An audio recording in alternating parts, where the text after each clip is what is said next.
Nightlight with Pete Schwaba. Mike Stralo, anchorman at CBS 58 in Milwaukee. We have a new friendship now. I feel like I've known you longer, probably because of the Marinette connection, but you Thanks for have tuning a in to the face Todd people Allbaugh can Show. trust. If you are watching the replay, we're about a minute till we start the show. Otherwise, you'll just have to sit around and hang out with us. As you can see, we have Nick Ramos from the Wisconsin Democracy Campaign here with us. There's also a little bit of international news. Yesterday, the smoke blew a day early at Pat Kreitlow's estate up at Lake Wissota. What's the matter with Kreitlow not giving us the heads up on the Pope? He tried. Right? Surrounded by love that helps you grow. This is a place to call home. That's an American dream we all deserve. But All right, in got about 30 50% seconds. of U.S. Thank states, you. could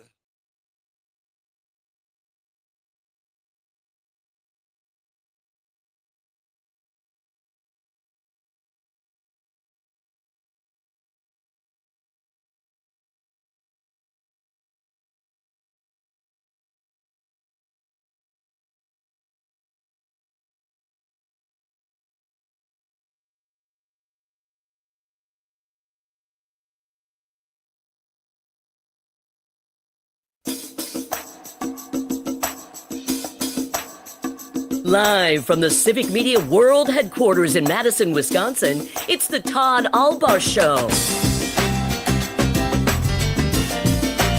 And now, pursuing truth wherever it may lead, here's your host, Todd Allbaugh. Across Wisconsin on the Civic Media Radio Network and streaming worldwide on the Civic Media app. Good afternoon, everybody. I'm Todd Allbaugh, along with Aaron Zommerins, our producer and engineer on the board. It is 6 past the hour of 2 o'clock on this Thursday, May 8th, 2025. It is a great day to be a Wisconsinite here at the world headquarters of Civic Media, downtown Madison on State Street. Zommers, the skies are blue. It's a great day. We're going to have the Madison Night Market for our listeners on WMDX, or if you want to take a drive into Madison from other parts, that gets underway later on this afternoon. Into the evening, we'll have a booth right down on State Street. Stop by and say hi, win fabulous cash prizes. Well, at least a keychain. Yeah, not cash prizes, No but cash, prizes.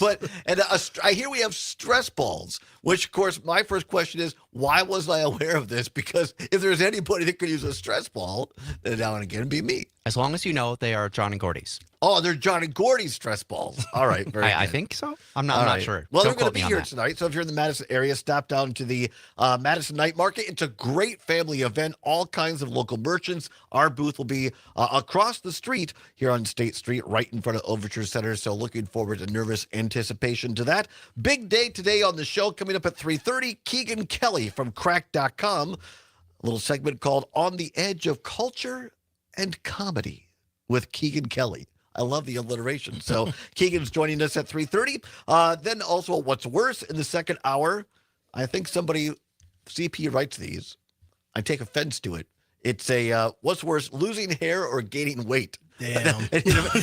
I'm affected by both, so I'm not sure which is worse. Also in hour 2, we're going to have our friend and ongoing contributor Matt Flynn, two-time chair of the Democratic Party, a practicing Catholic, an attorney. He's going to be here on the big international news of the day. And we also have Representative Ahmad Rivera-Wagner joining us here at the bottom of this hour, talking about AmeriCorps and the local folks at the Green Bay area are having to fill in due to cuts from the Trump administration. But first of all, a couple of breaking news stories today.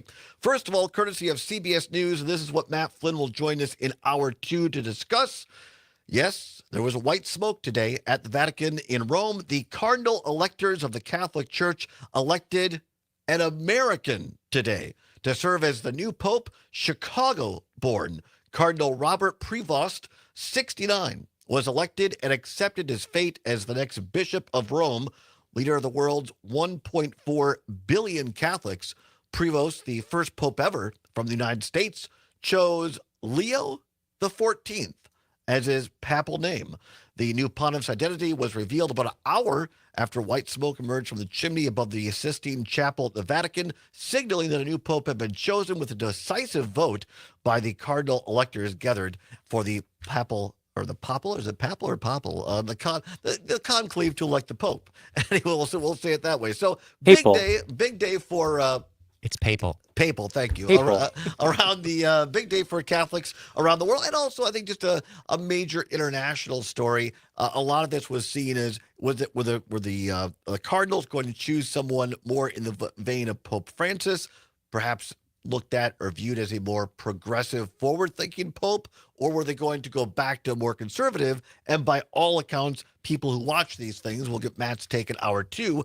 It appears they've chosen Cardinal Prevost as someone who's going to continue largely what Francis had started. In fact, I watched his opening remarks today, now going as Pope Leo XIV, and he started off to paraphrase, "The church is here for everyone," to signal that he's going to be a more open pope, perhaps in the vein of Pope Francis. We'll continue to talk about that in hour two with our friend Matt Flynn. But right now, the other breaking story of the day here in Wisconsin, this according to Milwaukee Journal Sentinel's Hope Carnap, a Democratic law firm, has again asked the Wisconsin Supreme Court to reconsider the state's congressional boundaries ahead of the 2026 midterms, a request the court had previously rejected. Elias Law Group, chaired by Mark Elias, who has led previous voting access lawsuits in Wisconsin and across the country, filed a petition with the High Court on May 8th, that is today, on behalf of Wisconsin voters. The firm argues that the congressional maps that were drawn were based on quote-unquote least change principle the court abandoned when it struck down the state's legislative maps in December of 2023. The concept refers to favoring maps that minimize change to the existing boundary lines.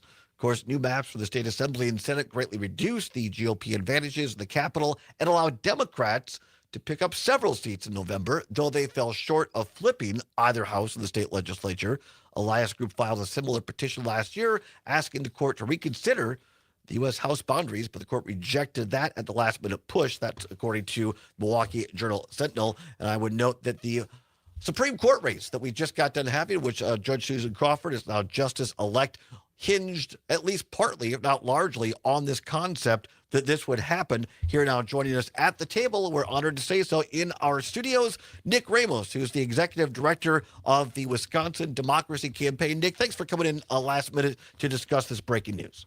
Todd, you know you can call me anytime, brother, and I'm there, man. I'm just happy that we get a Thursday to talk about something that is long overdue in Wisconsin. And I'm just grateful that we can have these kinds of conversations because the people need to be educated and know what is taking place right now. And I think to pick up on the Supreme Court race from this spring, today's filing by the Elias Group, I think is a surprise to no one. Most people knew this was coming, right?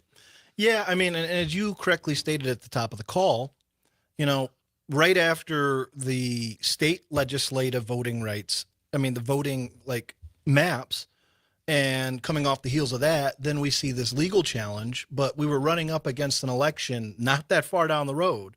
And so I could see why the Supreme Court here, didn't want to rock the boat, especially in a presidential election year.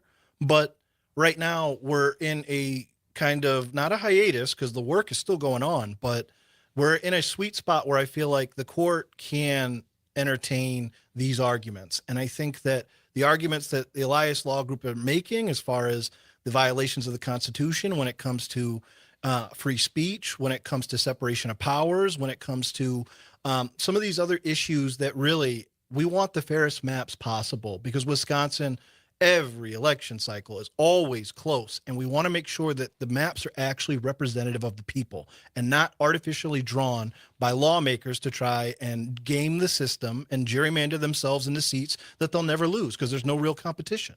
I'm not sure, this is just obviously breaking today. I'm not sure if you had a chance to kind of review the actual filing, or you're familiar with some of the things in there, at least tangentially, or not so much. I read through, again, this is very breaking news.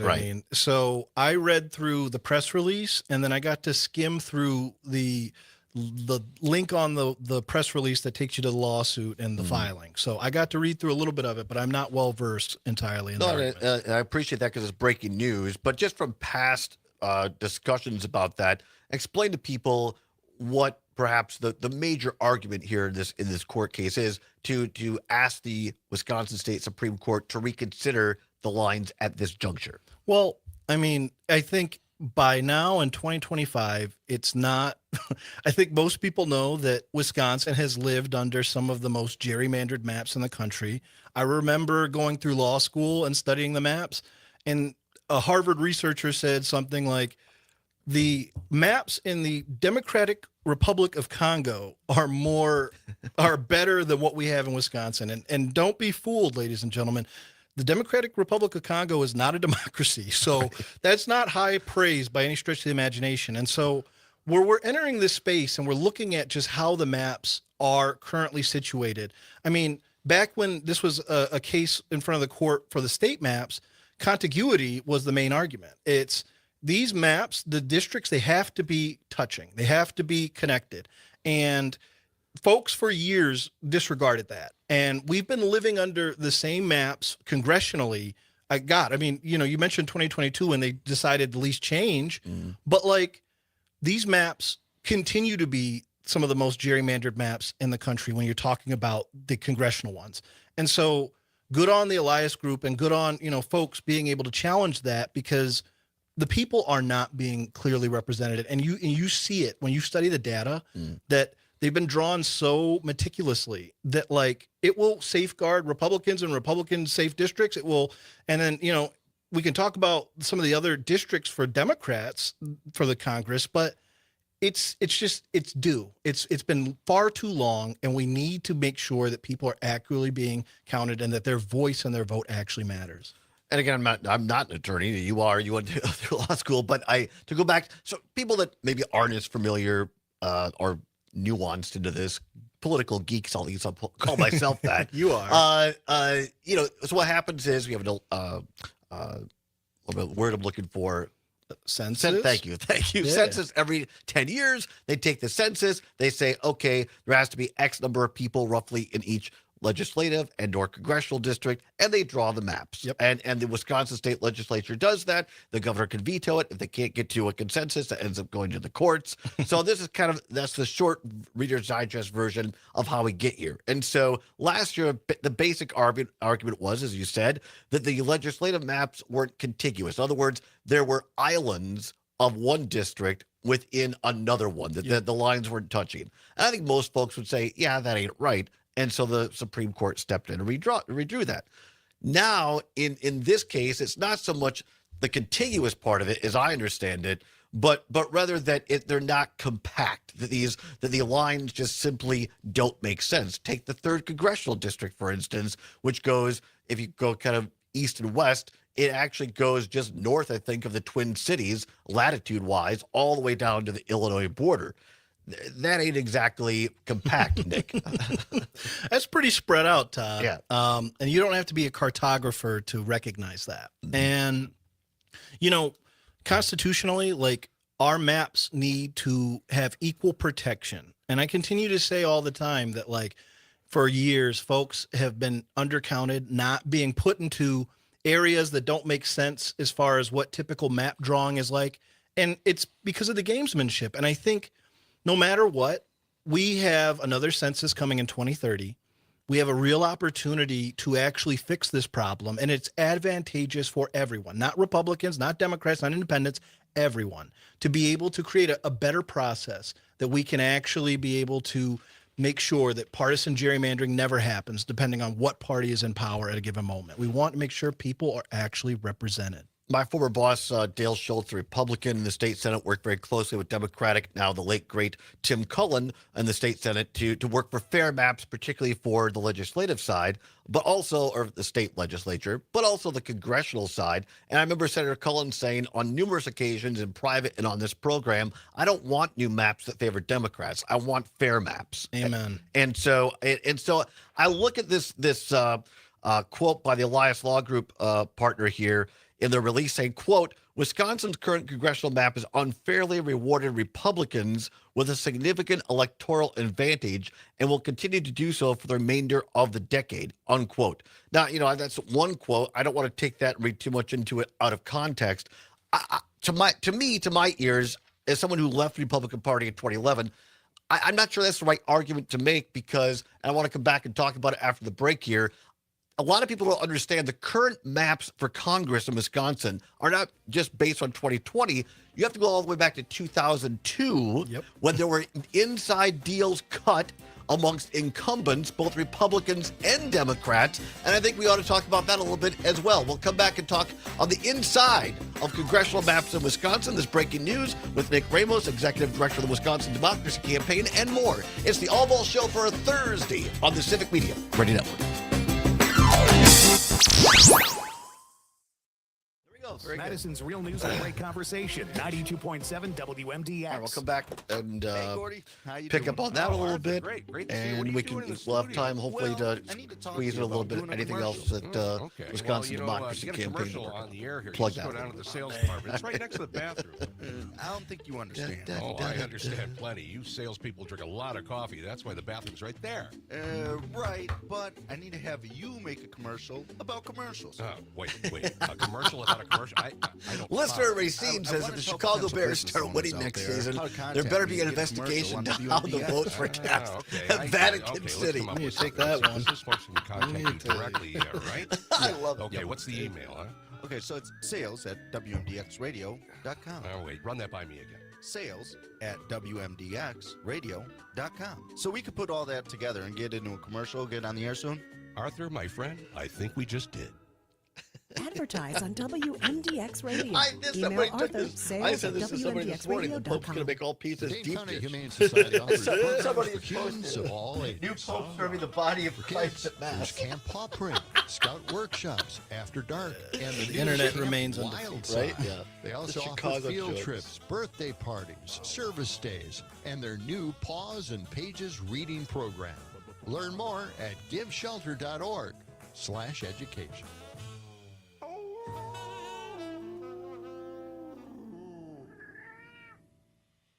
Life doesn't come with a manual, it comes with a mother. I'm Terry Barr. It's unknown who wrote this quote, but what we do know, whether a mother figure, moms deserve our salute. Happy Mother's Day to every mom out there, but a special note to all of the mothers who no one ever says thank you to, and all of the mothers who stepped up to fill that void in someone's life. You are seen and loved and appreciated. And on behalf of everyone with the Civic Media Radio Network, happy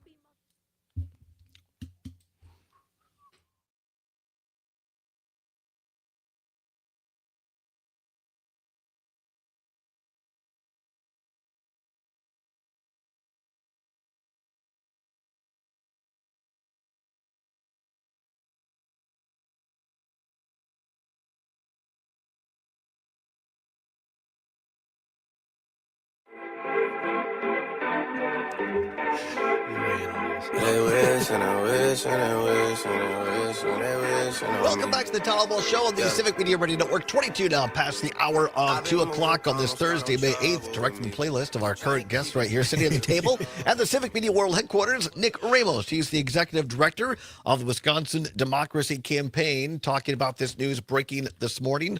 Reading from the story, Milwaukee Journal Sentinel by Hope Carnop, who talking about the fact that the Elias Group, a liberal group chaired by Mark Elias, has filed a new lawsuit in Wisconsin, going to the Wisconsin State Supreme Court, asking them to reconsider the congressional boundaries. This after the liberal court last year redrew or found that the then current state legislative boundaries were not constitutional because, in large part, they were not contiguous. In other words, the lines did not define, a contiguous line did not define the district. You have these islands of one district in another. Now the Elias Group is coming and asking the Supreme Court again to look at the congressional maps.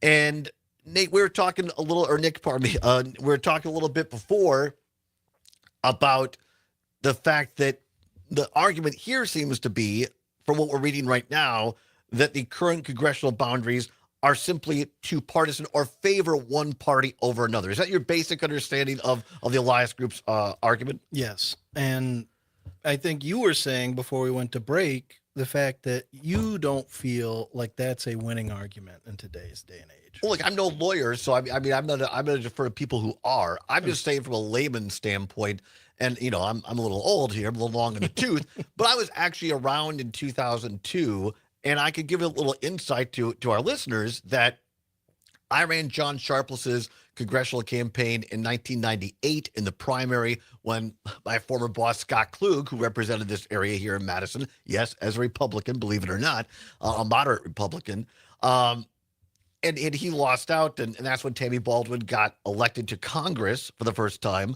And then he ran again in 2000. He lost to Baldwin in a less than 1% margin. And the Republican Party tried to recruit Sharpless to come back again in 2002 and run against Tammy in her second term in the House.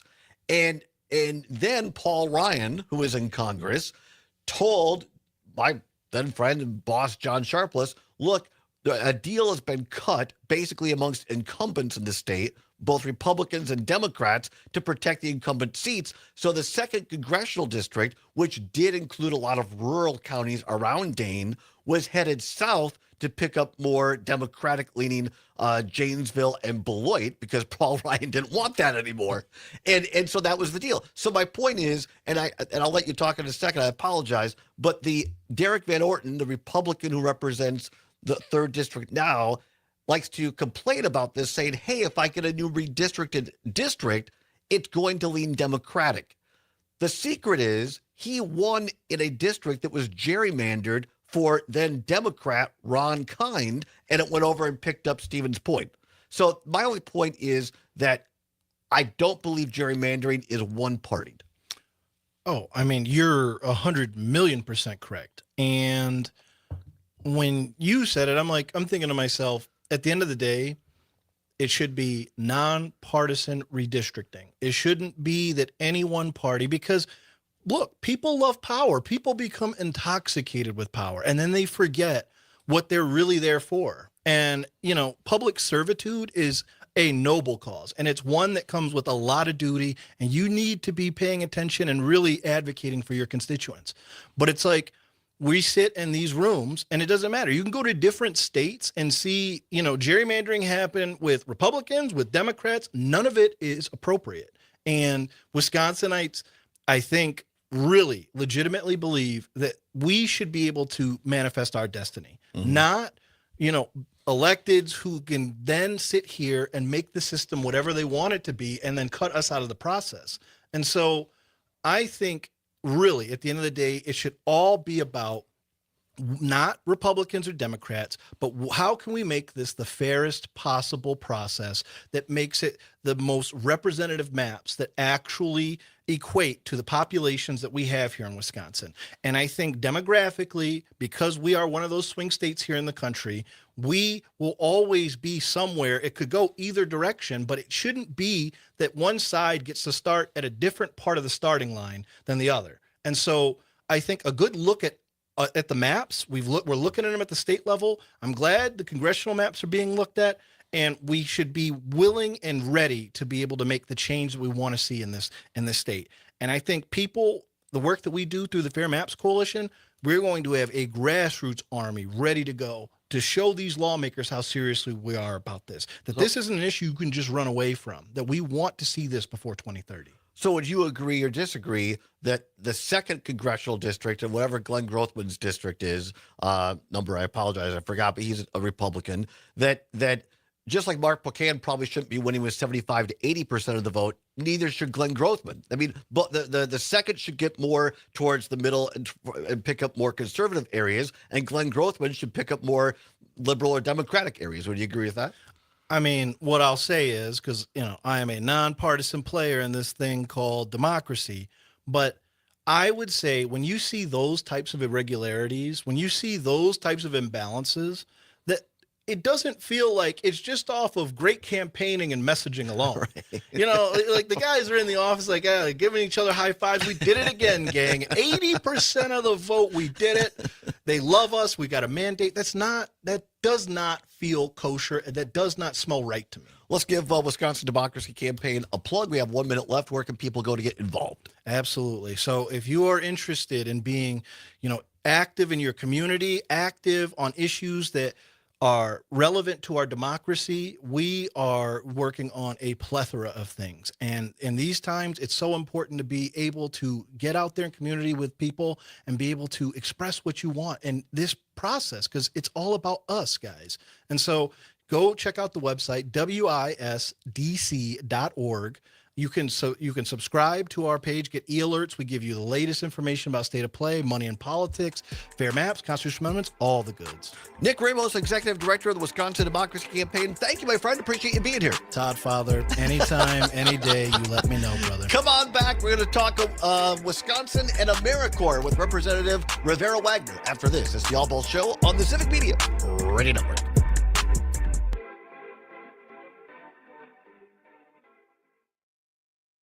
Welcome to Madison's Real News and Great Conversation, 92.7 WMDX. You can always continue the conversation on social media. Share your thoughts when you find and follow Civic Media on Facebook, X, and Instagram. The question of whether or not the United States is headed for a recession, a big conversation held by the Federal Reserve. Some areas of agriculture already feeling a recession. I'm Pam Yonke with a quick update on what's happening in food and farming news on a Thursday. Sam Miller's keeping an eye on it. He's a principal for Fox Street Advisors. He says he's watching currency rates not only in the United States but around the world and how our dollar is doing against our trading partners. He said he's also keeping an eye on certain sectors of agriculture, which he says have already started to go into a recession. I don't think we're in a recession. I do think that sectors of agriculture are. Obviously, in the grain business, it's really difficult. And I think that's one big thing from prior downturns is usually there's a reaction. So prices received, in other words, the price of corn or price of soybeans, drops first. And then input costs drop, expenses drop. That's not happening now. It's not happening at all. And that's not necessarily tied to tariffs, but that is going to make it worse, particularly on things like potash. That, I think, is a big change. Hello, Representative Rivera Wagner. Thank you for joining us. Thank you for having me. Representative, how are you? I'm fantastic. How are you doing? I'm well. I'm well. We met briefly when we did our little state tour last fall, and where were we at? We were at that restaurant across from Lambeau Field, I think. There. Oh, Hinterland? Yeah, we were there at that That's right. event that Trigby also was at. So good to see you again. Yeah, and that was right before the draft. So you got a little bit of the view right before and then right after. Absolutely. So we're talking AmeriCorps, and then what the city council, common council, city council, what they've done, correct? Correct. Yep, we call it the common right. council, but you can say All right, city common council. All right, very good. And we can talk just a little bit. Let's start off just a little bit with you. Because you were working for Mayor Gingrich before this, correct? Yeah, I was his chief of staff. Yeah, that's right. That's right. So let's talk just a little bit about that. Your transition now into a state rep, and then we'll get into this and any other state issues you want to talk about. Does that work for you? Sounds good. All right, fantastic. Got about 2 minutes left here before we go live. Sounds good. And I sound all right? You sound fantastic. Okay, Absolutely. good. Minneapolis coming up in June. It's a 3-day professional development event for educators and volunteers that want to engage students in core subjects by using the context of food, fiber, and fuels. Find the 8 scholarship recipients at MidwestFarmReport.com. That's Food News on a Thursday. I'm Pam Yonke. Enjoying this local program? Find the complete Civic Media lineup at civicmedia.us or the Civic Media app. Sunny and comfortable today with high temperatures making it to the mid-60s. With clear skies tonight, temperatures fall cold with widespread frost expected. So get those sensitive plants covered up or inside. Otherwise, tomorrow it'll be bright and beautiful and warmer. Highs hit 70. I'm meteorologist Brittany Merlot. Right now it's 62 degrees. Carmelo Anthony for the Bail Project. Bad news, you've been arrested. God forbid anyone knocks on the door. You're innocent until We can proven bring the guilty. dog on too. That's You can fine. pay your bail. Good news. His name is literally Lambo. If you can't, Get out. I love that. That is his name is Lambo. I love it. We call him Bo though for short. I don't trust you, buddy.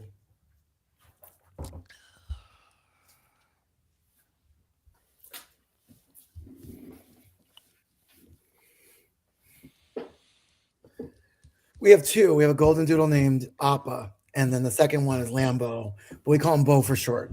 That's awesome. I love it. All right, 30 seconds. All right, thank you.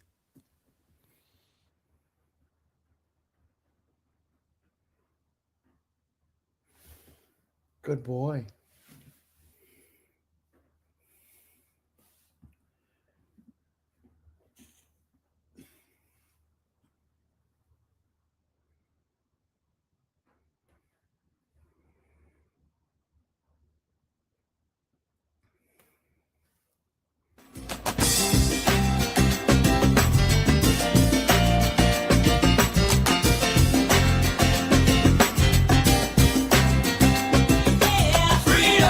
Pursuing truth wherever you may lead and having fun doing it. Welcome back to the Allbaugh Show across Wisconsin on the Civic Media Radio Network.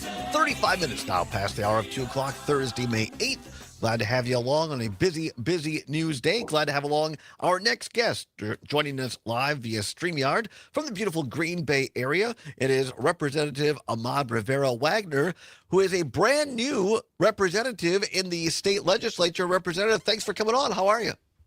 I'm doing really great. Thank you for having me. We just came off the 2025 draft, and we're feeling good here in Green Bay. I was gonna say you've been part of this community for some time. Did you grow up there? I forget. I didn't. So I married the son of dairy farmers who I literally met over craft beers and our love of the Packers. What's more Wisconsin than that? Exactly. His family still has a dairy farm in Cross Plains, right outside of Wow. Madison. So I get to go pet the calves every once in a while. So that's how we got here. So they call them boomerangs when Wisconsin folks go out of the state and bring somebody back. So I'm the product of a boomerang with the son of dairy farmers. Well, we're glad to have you here. You're a part of what makes Wisconsin great. Tell us a little bit of what it was like having represented that area now, not only living there, but representing the Green Bay area and having the draft come to town. Well, one, folks forget this, but just recently, Green Bay was named the #1 place to live in the United States. Top 10 to retire, top 10 to raise families in. And so I know people love Madison, Milwaukee, but there's something special happening here in Green Bay. So it's something I'm incredibly proud of. I've had the pleasure of serving as the mayor's chief of staff, Mayor Eric Genrich.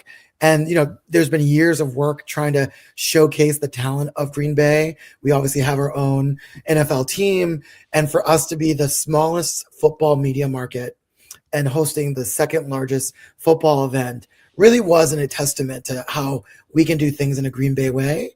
We can do big city stuff while keeping our small town values. And it was really fun. Over 600,000 people attended. It was the second most watched NFL draft in NFL draft history. And we had booyah battles, Kringle combines. We had a 5K. We celebrated our downtown. So we really found a way to make this feel, look like, and embed Green Bay and even some of the biggest shows in the country.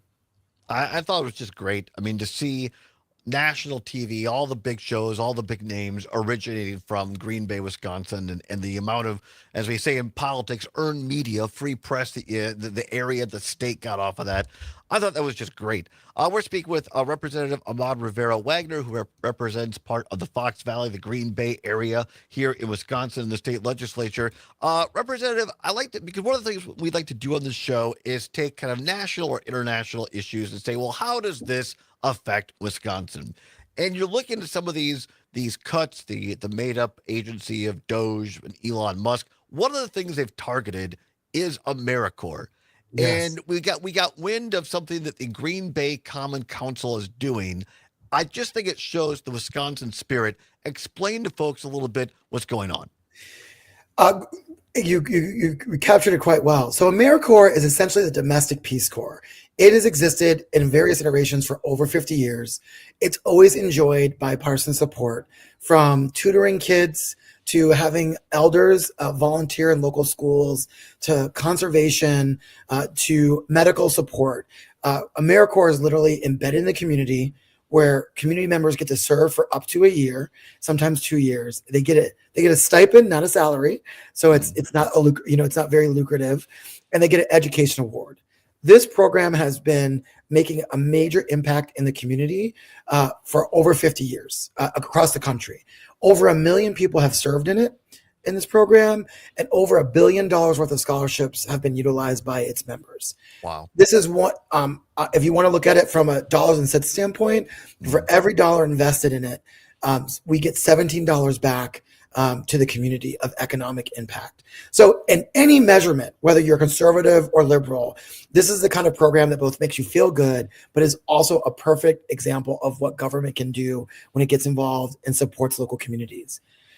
Unbeknownst to the members, the directors, the cities, Doge cut AmeriCorps and gave 24 hours notice that folks midterm, mid-service, essentially mid-job, were fired. The programs had to shut down immediately. That people who were paying for milk and eggs, childcare, while they were also tutoring kids and planting trees and helping with medical care, within 24 hours, their entire service was ended with no notice. Wow. And that was stunning to this community. In Green Bay, we created the first municipal ever conservation corps in Wisconsin history. It's been in the city for about 3 years. We've built miles of trails, moved hundreds and hundreds of acres of invasive species. We have our own wildlife sanctuary here, so we've cared for animals. We've had hundreds upon hundreds of volunteers trained. We work with schools. We work with businesses. This program is beloved in our city. And 24 hours last week, every member, including the director who runs the program, were essentially fired by the federal government with no notice. Zero. Let me just stop. I find this astounding. Let me stop you there for a second to make sure I'm clear with the listeners. So the Conservation Corps in Green Bay is all these things you've talked about. They're great for the community. They were funded fully or in large part by AmeriCorps. Large part. So it's a 3-to-1 match, meaning for every dollar we put in, the federal government puts $3 in. So there was skin in the game here. But because of its large contribution from the federal government, if you take 75% of the funding away, the program is not possible. It's done. So they give you 24 hours, say, you guys are finished, you're toast, go ahead. And what's even crazier is that our program has attracted people from all over. So yes, from the Shanos and the Fond du Lacs, but also from the Colorados and Californias, the Texas and Tennessees. We had people from all over the country in Green Bay, seeing the Green Bay way of taking care of each other, taking care of and making our community more resilient, addressing flood mitigation. And they were told that they would not get paid because all funding had stopped. No dollars could be dispensed any further. And so the mayor, myself, and a bunch of the members got together, cried a little bit, because this was devastating, and said, what can we do? And one of the things we said is that in Green Bay, we take care of each other. Regardless of national politics and the pettiness of politics that can be in Green Bay, good things defy political logic here because we just take care of each other and we're community oriented. So an alder decided to offer an amendment that said we can put $115,000, that's it, that we have available, and that members would be able to serve out their term, which would end in August. Every other program in the state has closed or ended or is fully cut. So that we started organizing that way. We started making phone calls. We brought members in. We did a press conference. The mayor was incredible. Alder Joey Presley on the Green Bay Common Council led the effort. We had tons of testimony, not a single opposition to this bill. And our Common Council, people who support Donald Trump to people who support Bernie Sanders, unanimously supported this program. And we're now the only program in Wisconsin that isn't being shut down immediately. Green Bay's Conservation Corps will be able to have its members serve until August. And I couldn't be any more proud of our Common Council, our mayor, and our community who stepped up when the federal government abandoned us. And I think that says something about Wisconsin. It says something about Green Bay, that we step up even when they won't. But that cruelty is something that we need to point out. Well, I just think it's remarkable, and I appreciate you coming on and telling this story because, the quote-unquote sexy news stories are generally about bad things happening or about terrible things happening. And again, something did, in my opinion, terrible happen, all this funding cut, but we don't hear the spirit of Wisconsin stories about what's happening in places like Green Bay and quite frankly all over the state that don't get told. But here you have the Common Council in Green Bay. And I think to your point, Representative, that whether you're someone who is a quote-unquote environmentalist liberal who wants to just go out and walk in nature, and nothing wrong with that, or if you're someone who might be perceived as more of a conservative who goes out and hunts or whatever, you need really great conservation efforts to achieve both of those things. And the fact that you guys brought together people from all different political spectrums to get behind this, I think is remarkable. So the program is saved or essentially kept through August. Do we have any idea of what happens next?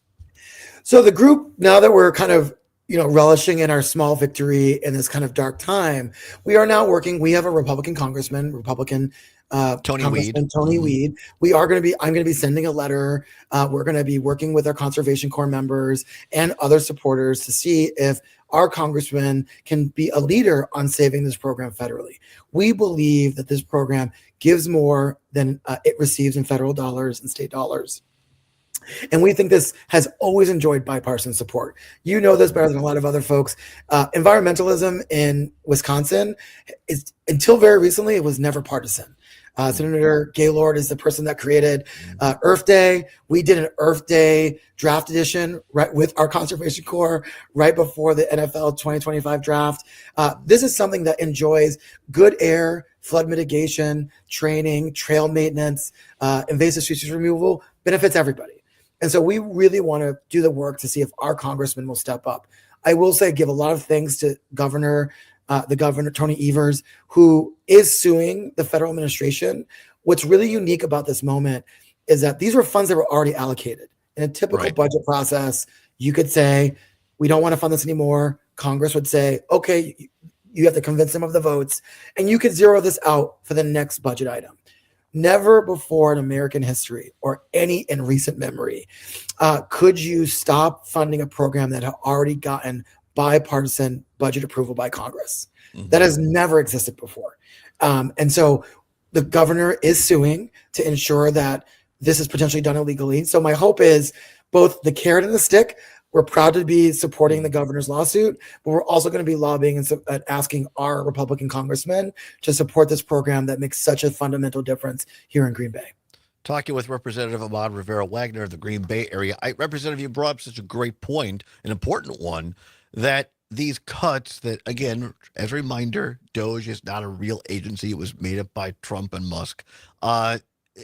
They've really usurped Congress. And whether you're a Republican or a Democrat, that should worry you. That the budget that your representative, your Congress passed, your senator, got null and voided by essentially two guys. And I think that's a great point to make, that if you want to have these arguments that you don't want AmeriCorps, then it should be debated on the floor of Congress and voted on.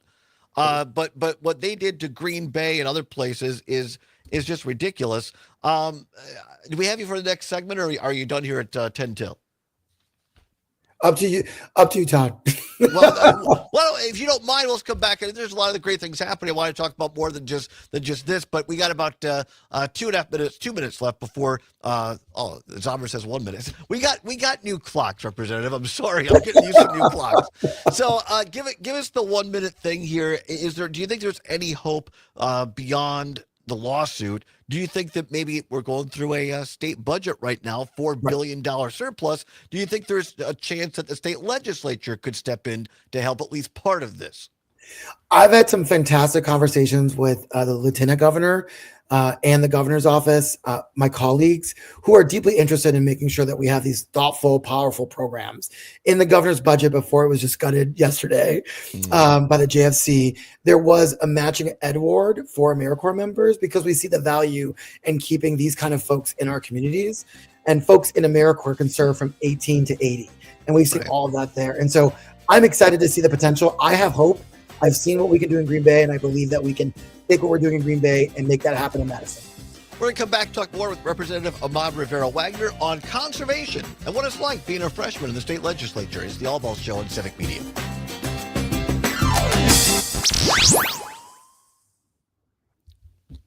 Sorry, but I didn't mean to put you on the spot. I just wasn't sure whether we had you for the full half hour or not. Absolutely, I'm totally yours. I wasn't sure either, but that's why I didn't want to force my way in. No. Wouldn't you just be me yapping? So it's a lot better to have you on than people having to listen to me. So we'll come back in about 7 minutes or so when we come back. We'll I want to touch just one more time on this program and then just give you some time to reflect on what it's been like so far and any issues or anything you're really working on in your term.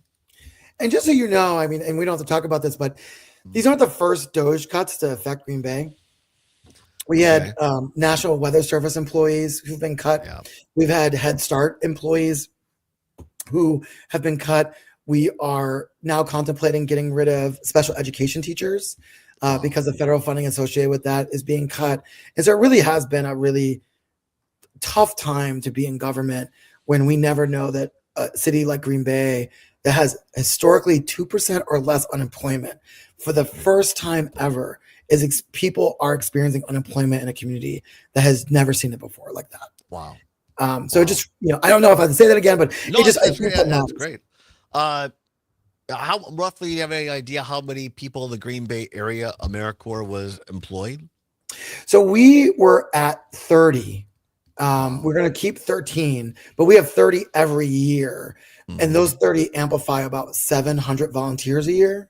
And so, 30. I just think about those individuals and their families or significant others who you just one day you're done. I mean, you still got payments or house payments or it's just that it's the cruelty of it all to me. And I'm really glad you brought up that point about this was cutting already appropriated funds. And I think I think that's the thing that really got the Green Bay folks. It's the cruelty. That if you really don't like the program, say you don't want to vote for the program, you don't have to vote, you don't have to support. If you don't want to support conservation this way, don't do it. But the idea that literally one day someone was paying bus fare to get to their job and they wouldn't have even gotten their last paycheck. Yeah.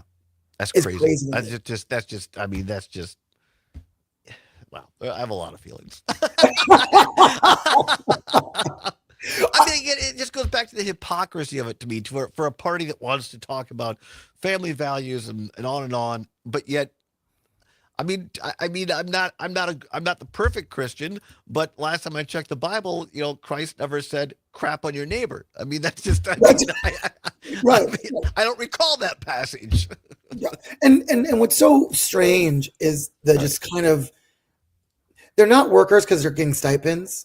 But for example, so one part here we go. We're coming back. 20 seconds. Yep.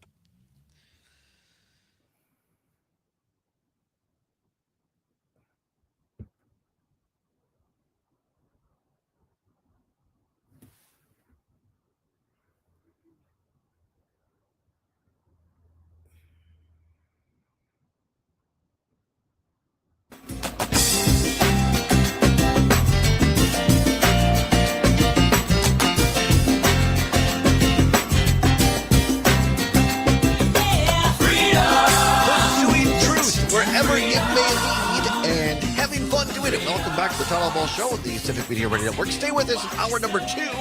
A little what's worse for you today. The question seems awfully personal towards Todd today. Losing hair or gaining weight?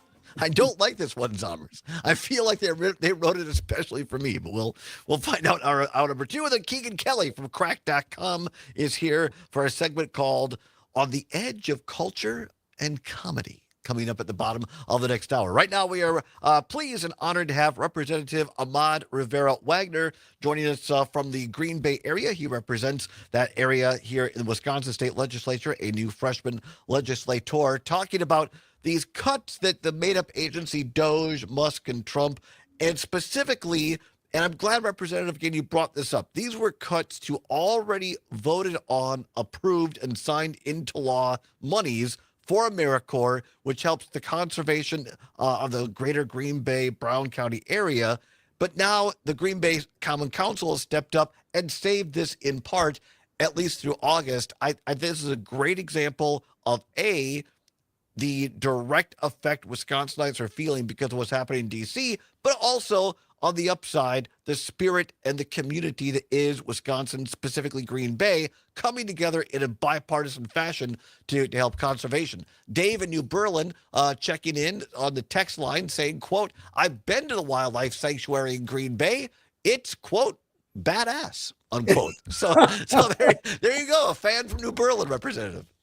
Yeah, and so one of the things in Green Bay is that we take care of each other, and that means both our neighbors and leaving the environment better for the next generation.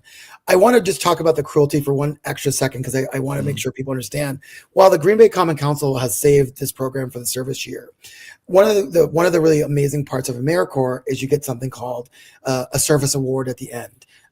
It's the Eli Siegel Award, named after a survivor of the Holocaust. This award is up to $10,000, and you can use that for a school, paying off your loans, learning a second language, etc., and so on.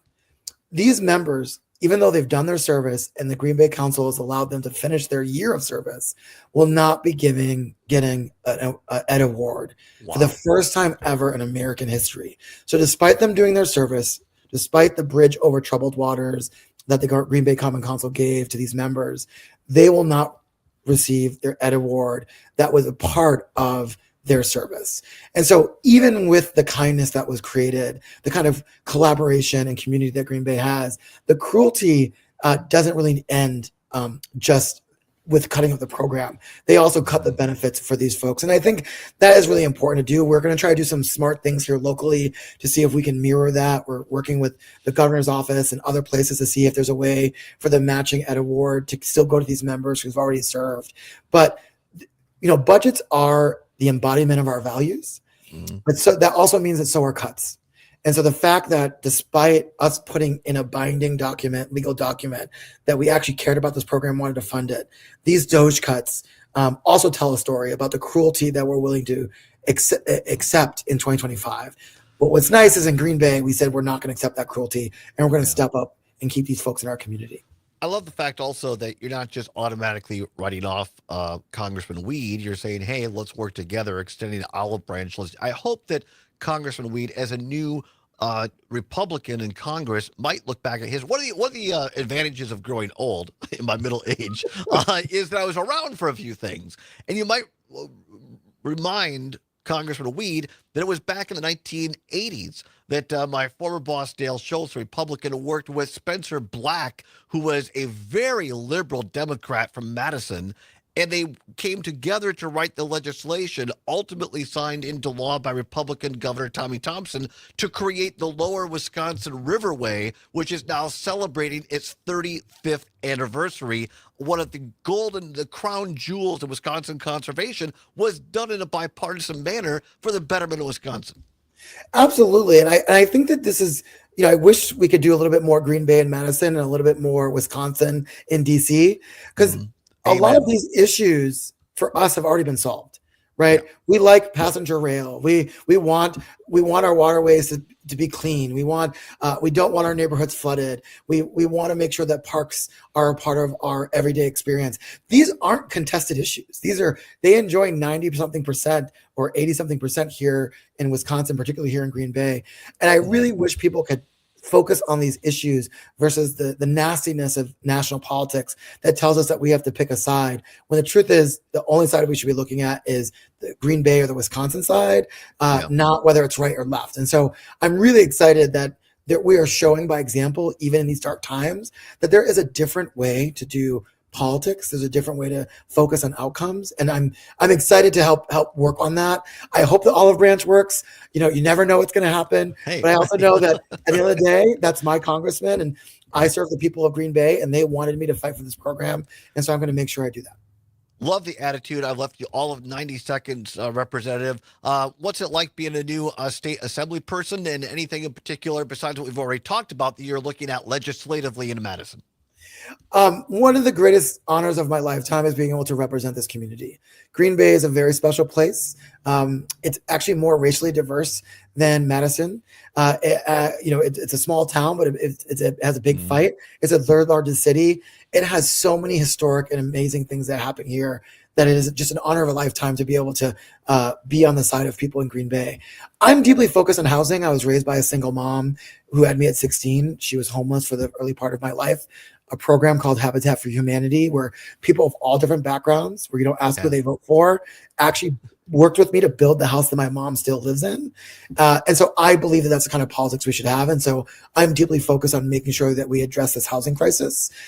We have people who want to move to Green Bay can't, whether you're a JBS meat packer or a C-suite executive at Schneider, you are competing for housing in Green Bay, Wisconsin. And I want to ease that pain by making it easier to build more housing for more people to really make a positive impact. So those are the things I'm deeply focused on. Well, Representative Ahmad Rivera-Wagner, so honored to have you on the show. You're part of what makes Wisconsin great. Keep doing the great work up there. Thank you so much for being on. Thank you. Have a great day, Representative Ahmad Rivera-Wagner from Green Bay. Stay tuned. What's Worse, Hour 2 is next. It's the Todd Allbaugh Show on the Civic Media Radio Network.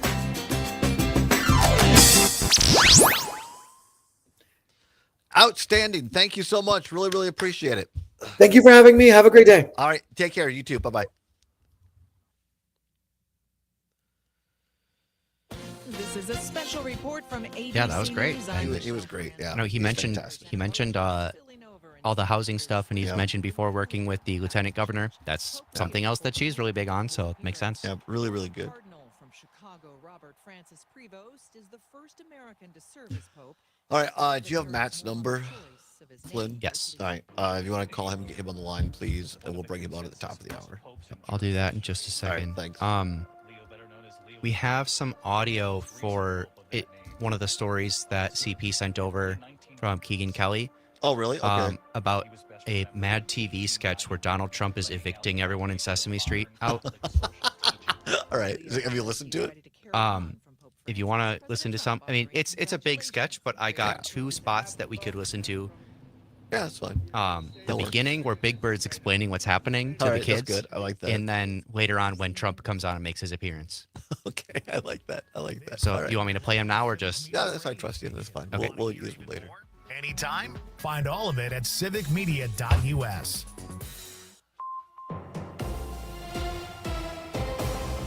For 92.7 WMDX News, I'm Savannah Tomei Olson. A credible threat has caused a Wisconsin congressman to miss votes and cancel a town hall. Joanne Krulatz has more. According to a statement from Representative Derek Van Orden's office, the threat against the 3rd Congressional District Republican's family was made via a letter delivered to his Washington, D.C. office. Van Orden's office says the threat involved his wife, children, and grandchildren. Because of the threat, Van Orden won't attend votes on Capitol Hill and is rescheduling an upcoming town hall. Democratic Representative Mark Pocan, who represents Wisconsin's 2nd Congressional District, condemned the threat against Van Orden, saying no elected official should receive death threats. And there's more solar power coming to Dane County. MG&E received approval from the Wisconsin Public Service Commission to build a new 20-megawatt solar array in Fitchburg. The plant will be called the Sunnyside Solar Energy Center and will be able to power 6,000 homes. The plan also calls for a 40-megawatt battery storage system to hold that power overnight. MG&E already has 40 megawatts of solar power in its grid from other arrays in Fitchburg. But energy officials say tariffs could make it much more expensive to start solar energy projects. A vast majority of solar manufacturing equipment originates from China, which faces at least a 145% tariff. And for solar in particular, those tariffs could be up to 3,500%. And the Madison Night Market is back starting tonight. You can catch vendors and retailers in the State Street area. You can also find some of us from Civic Media there. Tonight's market focuses on UW-Madison and how it benefits the community, because, of course, graduation is this weekend. The night market is from 5 to 9 tonight, and going forward, there's one almost every month through October. I'm Savannah Tomei Olson, 92.7 WMDX News. The Brewers are at 538 games into the season. Hi, I'm Jimmy Kuska filling in for Mike Clemens. With 4 of their regulars starting the game on the bench, Milwaukee fell into an early hole and never recovered Wednesday, losing 9-1 to the Houston Astros. The only scoring for the Brewers, one of just 4 hits on the game, came from this Eric Haas solo home run. Haas, a fly ball into deep left center field, and this ball is gone. The Brewers are on the board on the Haas homer. That call courtesy of FanDuel Sports Wisconsin. Milwaukee gets the day off today before playing the Rays in Florida this weekend for a 3-game series. Marquette is adding its first varsity sport since 2013. Women's swimming will become the school's 17th varsity sport and will begin competition in the Big East in 2025-26. It's the first varsity sport added since women's lacrosse 12 years ago. The move comes as the school is moving men and women's tennis and track and field to non-scholarship sports offerings next year. Filling in for Mike Clemens, I'm Jimmy Kuska with Civic Media Sports. Local radio for you and your community. It's Civic Media's mission with stations across Wisconsin. Find your favorites at civicmedia.us. Sunny and comfortable today with high temperatures making it to the mid-60s. With clear skies tonight, temperatures fall cold with widespread frost expected. So get those sensitive plants covered up or inside. Otherwise, tomorrow it'll be bright and beautiful and warmer. Highs hit 70. I'm meteorologist Brittany Merlot. Currently, it's 64. The Maggie Dawn Show. Wisconsin Congresswoman Gwen Moore. Bring these people back. We got 125 school buildings that need lead abatement. We have 2,500 cases of lead poisoning in our community every year. It's very serious. This would hardly be regarded as waste, fraud, and abuse since kids cannot go to school in these buildings that are not remediated. The Maggie Dawn Show. Weekday afternoons 4 until 6 on your local Civic Media radio station and on the app. The John and Gordy Show. This is an incredibly shocking story. So if you've got children, you might want to take them away from the radio or have them leave the car. Pull over. Have them leave the car. What are you suggesting here? Leave by the side of the road and drive away? That's not. Maybe you want to screw the warning. Rethink that. Weekday mornings 6 till 8 on 92.7 WMDX and the Civic.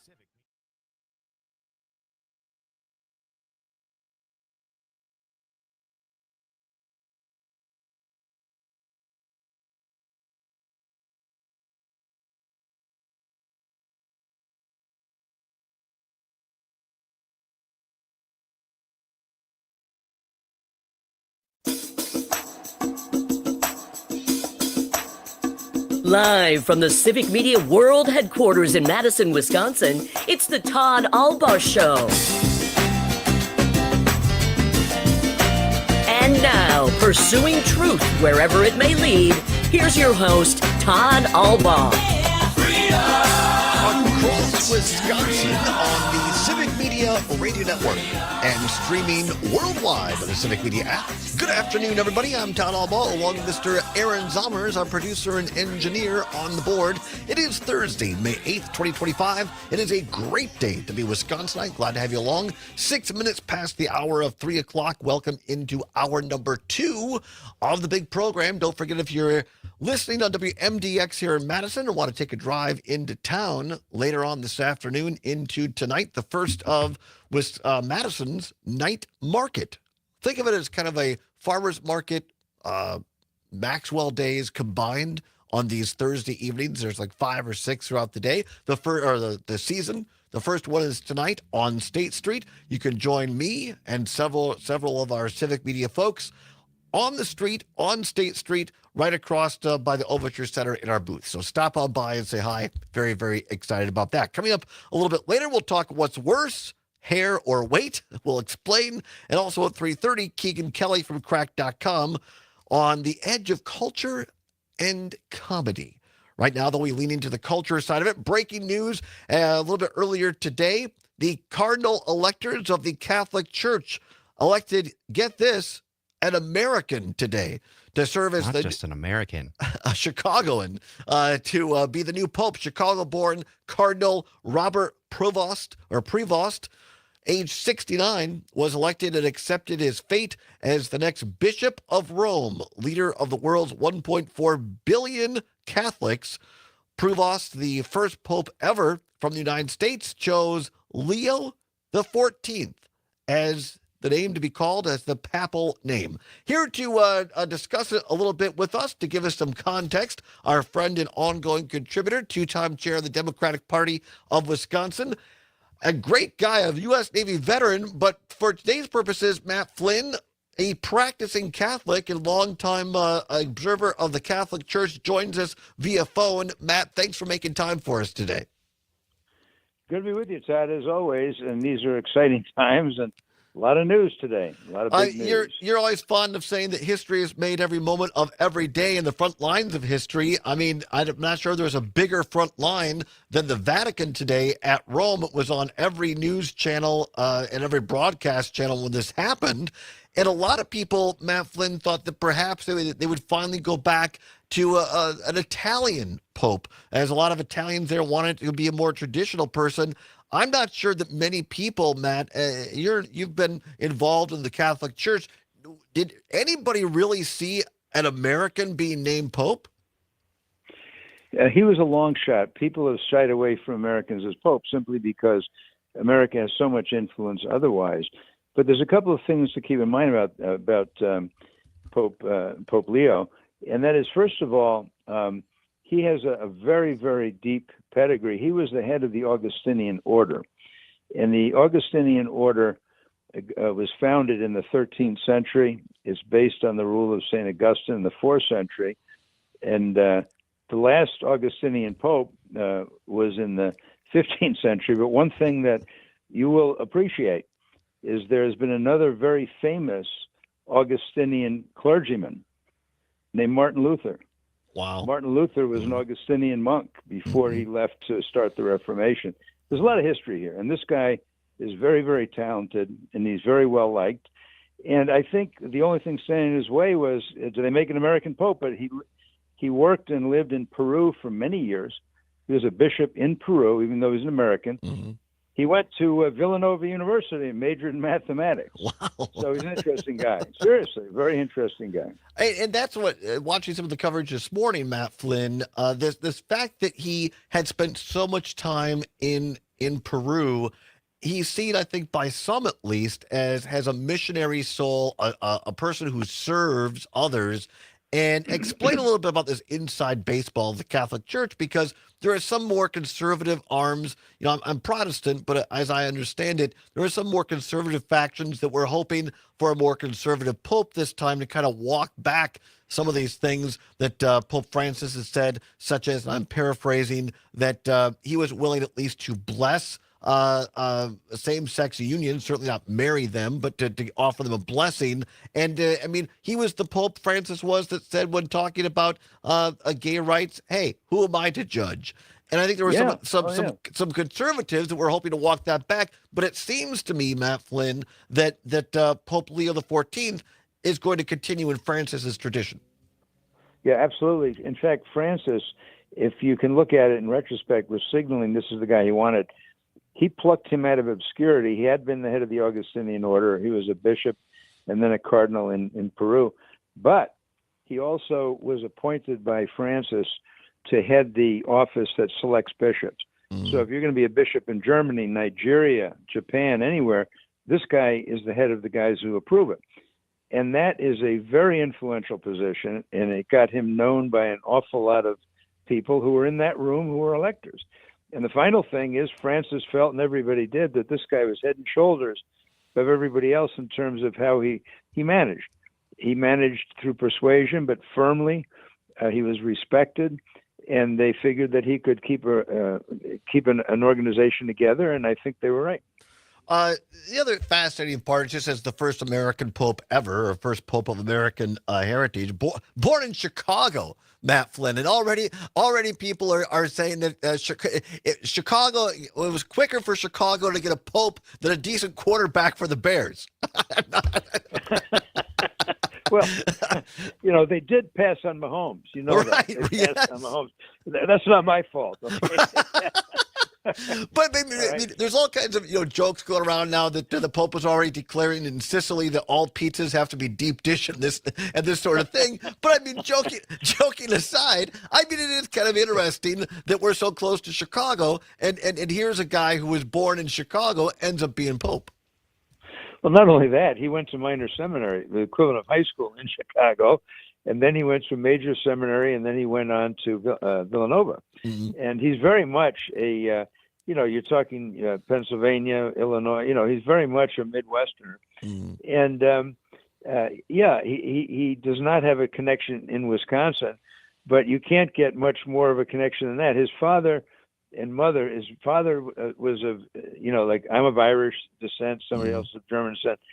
It was of French and Italian descent, and his mother's maiden name was Martinez, but it wasn't Latin American. It was from Spain, Spaniard. Interesting. So So he has he's a descendant of European immigrants. Mm-hmm. He speaks Italian. He speaks Spanish. He speaks French and Portuguese. Incredible. Obviously, in addition to English, yeah. But he spent much of his time in Peru. A lot of the South Americans like him. They think he's a South American Pope again. they're two for two in South American popes right now. Yeah, this guy got around. Well, it's fascinating, even as a non-Catholic, because the Pope is such an international figure and is seen as certainly a figurehead for the Christian faith in many ways. Right. It's just fascinating to watch. And of course, have you seen the movie Conclave yet? Yeah, I have. Yeah, that's a great movie, by the way. I recommend it. I have not seen it yet, but I heard You've got to see it. You've got to see it. But it's enjoyed like a rebirth, since Francis died. It was great for box office sales, as it turns out, Matt. Right. But this guy got nominated and confirmed very quickly because there were two votes on Wednesday, all black smoke, and on Thursday morning, black smoke. There's four, but then on the fifth ballot, the guy got elected. I mean, in the past, they've gone longer than that. So there was a consensus that he was a strong leader and a good man, and he will keep things together. Yeah, no, absolutely. I think, again, it's a serious thing, but there's also a little fun with it. And I saw somebody tweeted out today that in the early exit polling that Pope Leo did very well with men between the ages of 45 and 75. So I thought that was pretty good. Well, that would be everybody there. Right, exactly. Well, 75 to 80, there were a few of them. Matt Flynn, always a pleasure. Thank you for taking the time on this significant day, not just in the Catholic Church, but internationally and certainly here in the Midwest. Anytime. Good luck, Todd. Thank you so much. Matt Flynn, everybody, joining us via phone there, talking about Pope Leo the 14th. Our brand new, not our, but I'm not Catholic, but for the Catholics, the new Pope, and comes from us to us from Chicago. How about that, Summers? You know, I know I'm not the first to say this, but he's still a fib. No. Now you're going to make all the Catholics mad. I just had to say it. It's just a joke. No, I think he's joking. I do think he's a very good selection as the Pope. Like, again, I thought that Pope Francis did an excellent job of truly aligning with the spirit of Christianity and Catholicism, in my opinion. And I think that Pope Leo the 14th is set to continue that. He seems like, and I was watching some of the CBS coverage this morning, and one of the Catholic leaders in Italy said, I'm getting over my personal shock because this guy came to my home and had dinner with my wife and I like 2 months ago. So I can't imagine knowing, but what he was saying, essentially, I'm paraphrasing, in his words, as someone who knew him, said he's a real guy and a real person. And I think that's good for all accounts. I also really liked Dan Schaefer, our own Dan Schaefer, had a tweet earlier today saying, do you ever think that the new Pope went to games at AmFam Field because Wrigley was too expensive? Well, there you go. All right, 17 past the hour of 3 o'clock. Time once again for What's Worse. Let's go. This or that. And of course, the choice is yours. You can get with this or you can get with that. Time once again for What's Worse. No prize money to give away, nothing that's involved in terms of cash, but it is your opportunity to have your voice heard across the state of Wisconsin on all 11 news, sports, talk stations of civic media. All right, timely indeed. I don't make any bones about it. I don't wear a hairpiece. I'm a balding middle-aged man, and yes, I put on a few pounds. So here we go. The category, what's worse, losing hair or gaining weight? What's worse, losing hair or gaining weight? 855-752-4842, 855-752-4842. You can also text us on the Civic Media app. Download the app to your Apple or Android device. Simply go to your app store. Type in Civic, C-I-V-I-C. It'll come up. Takes less than a minute. It's free. It's what Gail King at CBS calls a deal. 855-752-4842. Let's go to the phone line. Ollie in the North Woods. Ollie, losing hair or gaining weight? What's worse? Well, gaining weight from somebody who wears size, oh my God, it's walking my way, versus somebody who who can easily wear a wig. Gaining weight is much harder to hide. All right. I like that. Good answer, Yali. I think I'm going to be with you on this one. So thank you. Thank you very much. I appreciate it. 855-752-4842. What's worse, losing hair or gaining weight? Cam, listening in Appleton, says on the text line, pardon me, gaining weight is worse. Walter White made being bald cool. Well, there's that. There's that. Absolutely. All right, more phone calls after this. Don't go anywhere. What's worse, losing hair or gaining weight? 855-752-4842 is the Todd Allbaugh Show on the Civic Media Radio Network.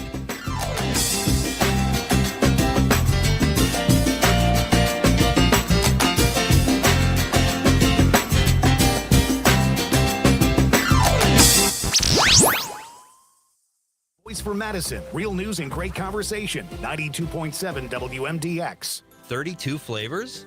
No artificial flavors or colors? How do I choose? Easy. Order one, then come back 31 more times. Frosty's, West Madison's new ice cream spot, 702 South Gammon Road.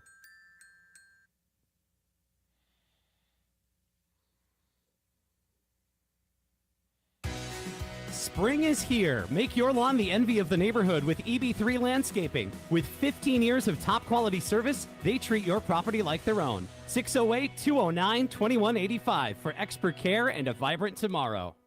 Herbal Aspect has landed. That's right, Madison's go-to cannabis destination now has a brand new location in Sun Prairie. Wait, 4 locations? That's a high level of convenience. With 3 Madison locations and now Sun Prairie, a great cannabis experience is always close by. Our expert staff is here to help, whether you walk in, call, or order online. Mention Radio 420 and get a special discount. So stop by Herbal Aspect in Sun Prairie because great cannabis isn't just a pipe dream. Nice. I'm rolling over now. Herbal Aspect.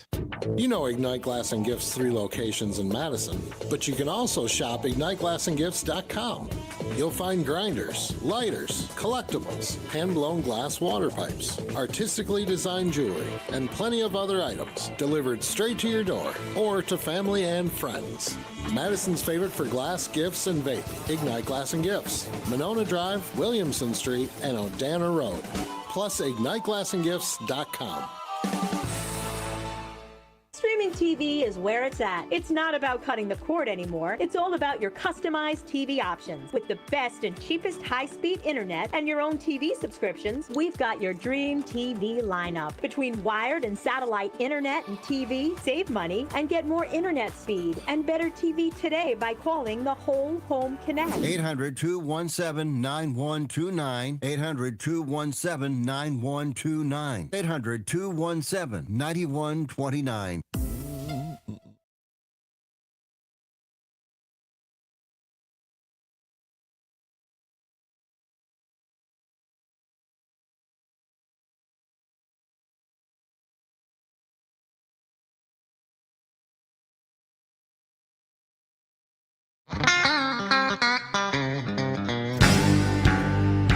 I don't need your rocking chair,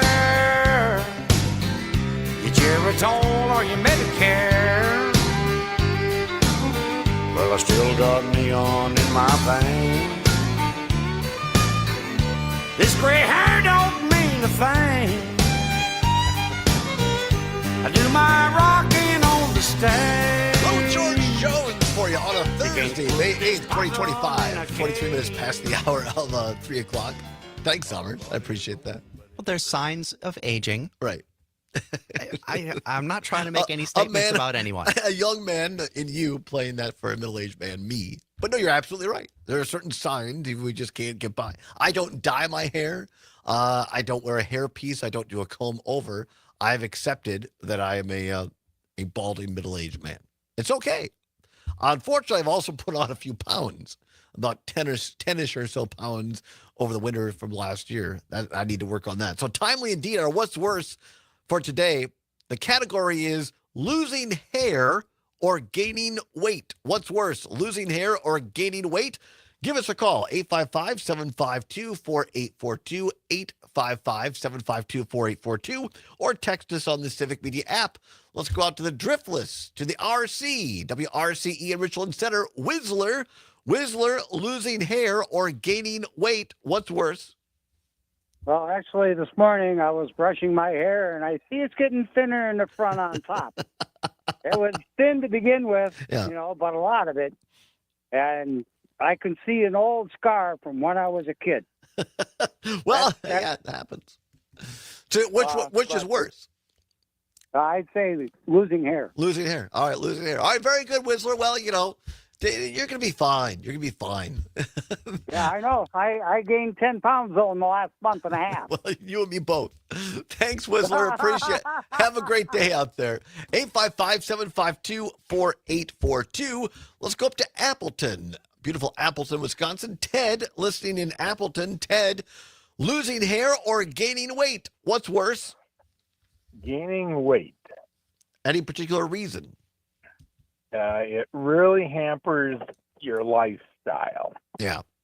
I know for a fact that I got up to 350.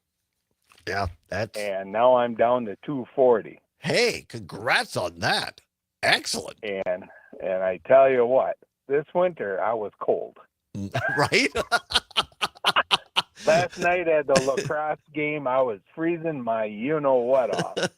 And I'm losing hair, but at least I don't have to buy shampoo. Right? And worry about combing it. But that gaining weight, that's worse than anything. And especially on your joints. My knees feel so much better now. Right? No, I good on you, Ted. Congrats. Well done. Well done. Thanks for calling and have a great day up there at beautiful Appleton. What's worse, losing hair or gaining weight? 855-752-4842. 855-752-4842. Len, listening on WMDX here in Madison, says gaining weight is worse than losing hair. Gaining weight means more to take care of. Losing hair means less to take care of. I like that one. Julie up on WXCO in beautiful Wausau, Wisconsin. Julie says losing hair isn't pleasant, but gaining weight in most cases is bad for your health. Well, we're in agreement certainly on that one. Roger in Stevens Point. Now, come on, Roger. He's being a little tough on himself. Roger in Stevens Point says, quote, I am fat, I am balding, but I wear a buzz cut, and stubble is sexy. Unquote. Well, that's partly why, I grew a beard for someone that I was seeing at the time because he liked it. But some people say, well, I'm losing it on top. I grow a pretty good beard, don't you think, Sommers? I do think so. I just can't grow hair on the top of my head. Dave in New Berlin. Dave says losing hair is worse. The mullet doesn't mullet without hair. That's very true, right? I think we're all caught up there. Zommers, what's worse, losing hair or gaining weight? I think I gotta say gaining weight. I know it's a more reversible process for most people than losing hair is, but it's also really hard, and it makes me feel a lot worse about myself. And it's very difficult to get the weight back off. I would concur with you. This is not particularly hard for me. I think when I was a little bit younger, it was tough on the hair. It was like, oh, geez, really? But I've just learned to accept the hair. I'm not going to go through. Some people really, some guys in particular, they do the whole hair plug thing and all that. And I don't know. I guess if you have the extra money and you want to do it, but it seems like eventually it's just going to fall out anyway. So I've literally figuratively kind of let the hair go, and like, it is what it is. I'm not going to try to get around that. But you're right. I've said before on the show, 12 years ago or so, I was in the best shape of my life, down by 150. It's like 155 or so. And but I also had the resources to have a personal trainer 4 days a week. So that makes a difference. But there's no excuse. And now I've put on most of that. I'm 20 pounds heavier than I was 12 years ago or so. So I want to get at least 10 off this summer. If I can get back down to around 164-ish, I'd be happy with that. So we'll see. But I agree. Gaining weight is worse. I think for reasons that other people have said, you feel worse, and also it's just bad on your joints and bad on your health, right? Yeah. So I can look in the mirror and say, all right, fine, I don't have hair, but I can go out and go up a set of stairs and not be out of breath. Yeah, for me, in high school, I weighed probably about 50 pounds less than I do right now. That wasn't healthy. I was extremely skinny. Yeah. I need to be somewhere in between then and now. Yeah, everybody has their own weight that they're comfortable at, and look, I think we should find ways to be mentally healthy regardless of our body weight. But I think it's also hard to deny that we get wrapped up in our own self images, whether it's hair or weight or anything else. So anyway, regardless of weight or hair, we're always glad you're here and having a good time. That's another edition of What's Worse. We'll have another one tomorrow. Stay tuned. Coming up after the news, weather, and sports break, Keegan Kelly of Crack.com on the edge of culture and comedy. Stay tuned. It's the Allbaugh Show.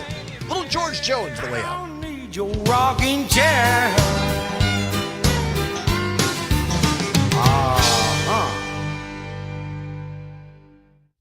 With a pickle in the middle and olive on top. 92.7 No, WMDX. with a pickle in the middle and mustard on top. That's what it is. I don't know. Keegan Kelly. It's been too long. Yeah, man, it has been a while. How you doing, Todd? I'm well, and you? I'm great. I moved since I last saw you. It looks like you have a different background here. Where do we find you these days? I'm in Brooklyn now. You're in Brooklyn too? Is the entire literally staff moving to Brooklyn now because we have Ray Pine on? He's in Brooklyn. That's the idea. I mean, our office is here. They're trying to take more and more of us, but no, I moved here for my girlfriend, my partner. She got a job at NYU actually, so very nice. We relocated. Congratulations. Yeah. Well, that's fantastic. This just makes me all the more I've said this before to Ray Pine, I really need to come out and we need to do a show in Brooklyn. Oh, that'd be great. Yeah, that'd be a lot of fun. Big party. Yeah, have a live show. Have you ever been to the Borough Hotel? Boro Hotel? I'm not familiar, no.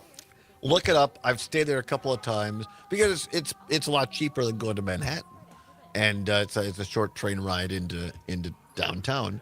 And so I've stayed at the Borough Hotel. Very nice, right in the neighborhood. But it has like that industrial feel, and most of the rooms look out towards Manhattan. So it's a beautiful view out there. And I think we should do the show there on the rooftop with the Manhattan skyline behind us. Sounds picturesque. Yes, absolutely. All right, what are we talking about here, Keegan? We got a few things lined up for Chris Paul's. We got Bill Maher being a germ theory denier. Yes. We got a comedian getting stopped at customs and asked some sensitive questions about her set. It's a lot of politics here, I'm realizing. And the last thing, a 20-year-old Mad TV sketch about Donald Trump foreclosing on Sesame Street. Or evicting Sesame I Street. really like that one. Yeah, if you want, Yeah. I have some audio from the sketch. I mean, obviously, we're not going to play the whole 5-minute thing. Yeah. But what I picked from it, just to quick play, is first a cut of Big Bird explaining what's going on to the kids, like, they're taking my house. And then the part where Donald Trump shows up and tells them what he's going to do. Yeah, that's fine. Wise. That's fine. Good picks. I don't know. Yeah. Yep. That is up 41 cents. And July Class B milk contract is trading at $19.18, and that is up 45 cents. I'm trying to find the advance that CP sent. That was up I 3/4. sent it to my. I saw it earlier. Is it in my personal one or is it my work one? Here it is. He sent it to my personal one. I have to check two. It's hard enough to check one email, and now I'm checking two all the time. So, any particular order you want to do these in? Just the ones that CP sent, or how do you want to do it? Whatever you feel is best. I think, maybe ending on Mad TV since it's a little lighter. Yeah, I think that's good. All right, well, so let's start with Bill Maher, then we'll go to Customs, and then we'll go to Sesame Street. I'm meteorologist Brittany Merlot. Currently, it's 65. Nightlight with Pete Schwaba. Mike Strelo, anchorman at CBS 58 in Milwaukee. We have a new friendship now. I feel like I've known you longer, probably because of the Marinette connection, but you have a face people can trust. Okay. Do you hear that? I have no idea what it's like, but there used to be a soap opera called On the Edge of... Was it The Edge of Night or The Edge of Darkness? It's all stolen. A great combination here. No. Nightlight with Pete Schwaba. Because CPS named this segment On the Edge of Culture and Comedy. Yeah, a little gaudy. With Keegan Kelly. I love the alliteration. Looks like it is the edge of night. The Edge of Night? Let me hear a little bit of this. How bad is it? America promotes programs and resources. The Edge of Night. Should we use that or not? That's not too dramatic. That's just too dramatic. It's too quality. dramatic. All right. I had something else cute. All right. All right. We'll do what you want to do. 10 Here seconds. we go.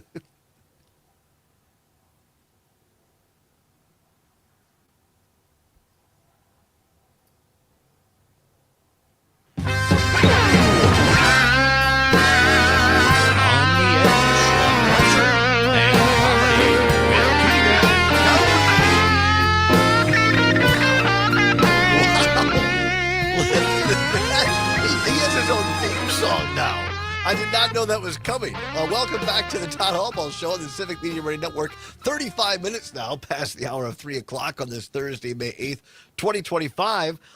You know him, you love him. He's been on the show before from Cracked.com, and now apparently he has his own intro and segment called On the Edge of Culture and Comedy with Keegan Kelly joining us from New York.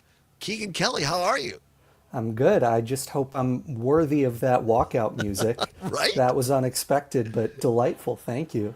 You're very welcome. I had no idea that Zombers, that's how good he is. He just gets the band together and does this sporadically. So that was fantastic. Keegan, it's been a while. I'm not sure why that is. Our fault. But you're, for those watching on the stream, you're in a new environment. Explain, apparently you've moved. I did, yeah. I've moved from Los Angeles to New York. I have not forgotten the Midwest. I'm a Illinois native, born and raised. Happier now more than ever to be a Chicago Catholic. But I'm in Brooklyn right now, where Cracked is located, our headquarters. Newly moved in. Very happy to be here, enjoying the New York springtime.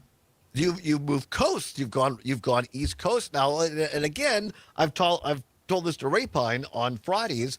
I've wanted to go because he's out in Brooklyn. I'm like, we should do a show in Brooklyn. And now you're in Brooklyn. It only makes me want to do an all Brooklyn show at some point in the future. That'd be a lot of fun. I'd love that. Get a good red brick background for it to complete the aesthetic. Yeah. Very good. I look forward to nervous anticipation. All right, Keegan. Well, you can, for those listening and watching, you can find all of Keegan's work at cracked.com.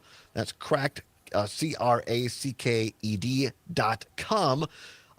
Keegan, you've been pretty busy here. Lots going on in politics and the news. You wrote one column in particular that caught our eye called "Don't Forget That Bill Maher is a Germ Theory Denier."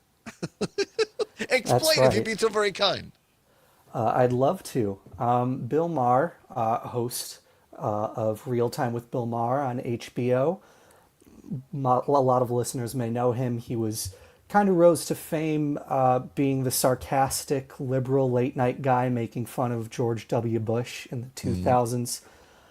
He attracted a little bit of controversy a couple weeks back when he revealed that he accepted an invitation to a dinner at the White House and spoke glowingly about President Trump and his hosting abilities and his inquisitive nature, his intellectual curiosity.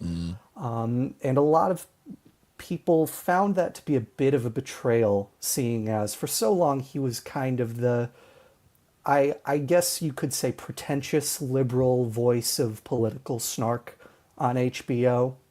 But I personally don't think that this is as much of a betrayal as a lot of people think, because for about 20 years now, Bill Maher has been pushing an anti-science theory that is in line with the thinking of our Health and Human Services Secretary, Robert F. Kennedy Jr., and that is terrain theory.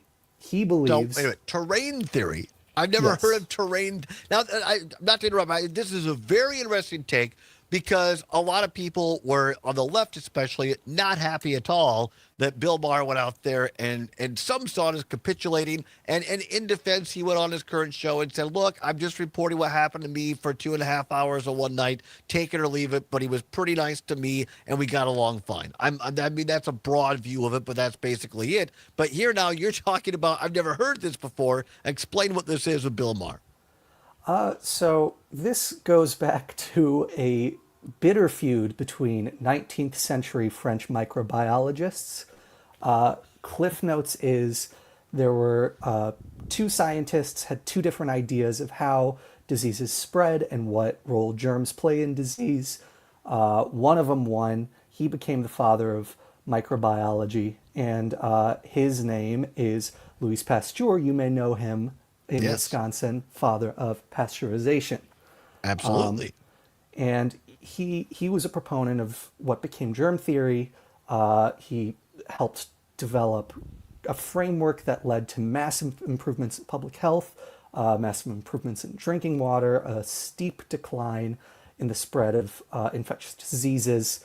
But Bill Maher thinks he knows better than Louis Pasteur because he says that germs and bacteria do not cause disease. Germs and bacteria are attracted to diseased conditions in a person's body. So it is actually more important for someone to eat fruits and vegetables and go jogging and get 8 hours of sleep and drink plenty of water than to avoid bacteria and the bubonic plague and smallpox and measles and all these kinds of infectious diseases. And you can kind of see where the thinking starts to align with the Trump administration when it comes to public health.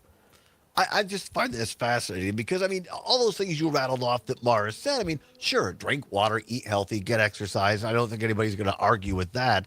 But to have a guy like Bill Maher, who's a comedian, an entertainer, start trying to give out, health advice, and